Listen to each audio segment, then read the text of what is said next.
The stories of people who were abused in state care will be heard at the highest level of inquiry possible in New Zealand. The government has announced it will hold a Royal Commission chaired by the former Governor-General, Sir Anand Satyanand. It will cover all state institutions like child welfare home, borstalls and psychiatric hospitals, and will also include contracted out services. Here's our political reporter, May Heron. In the words of the Prime Minister, the inquiry into historical abuse in state care is a chance to confront our history. The fact it is a Royal Commission, the highest level of commission of inquiry that this government is able to establish, acknowledges two things: the independence and just the level of impact it's had on individuals' lives and their view of the state. The Ministry for Children, Tracy Martin, says the inquiry is about people, not institutions. If I can just give an example, if a young person was in our care and the state enrolled them into a Catholic boarding school, say, and they were harmed there, they are in scope.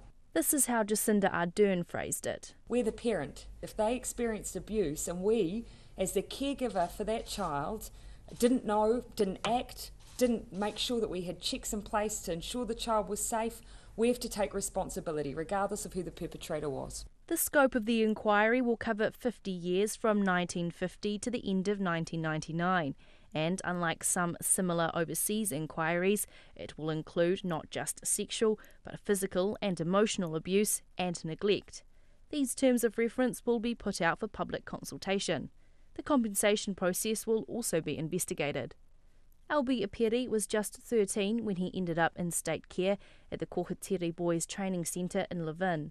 He was beaten, watched others get beaten, and abuse became a normal way of life. It just made us violent people, and we're just starting to learn about violence and that it's not good. But when I was a little kid, I just felt abandoned. Nobody there for me, and that's why I led the life that I led.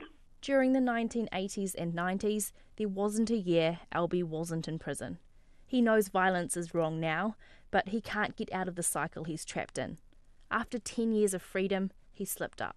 He's just come out of a 4-month jail stint 3 days ago. They robbed us of our lives because we're the byproducts of them. They made us into what we were, and then as we got older, we just went through their systems. And what concern do you have about the next generation then, your kids? Are you concerned for them? Definitely so, because that is the effects of mine, because like a couple of my kids have been to jail, one of them's in there now. I've affected them in the way I've lived. It's clear talking to Albi, his emotions are mixed. He's happy a Royal Commission may result in some accountability, possibly even an apology, but there is also so much ongoing pain that the trauma becomes immeasurable. This is even more evident with his twin brother Robert. He also went to Kohotiri. I've only just recently, in the last year, been able to talk about it. Robert hopes the inquiry will bring people some closure. Not that he's managed to find it yet. We don't live normal lives. We're regarded as the rejects. We're the scum of the earth.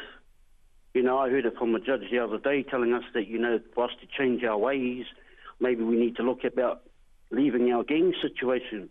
Well, what would we have after that? You blocked everything from the time we were kids right up to now. And it's not a nice feeling.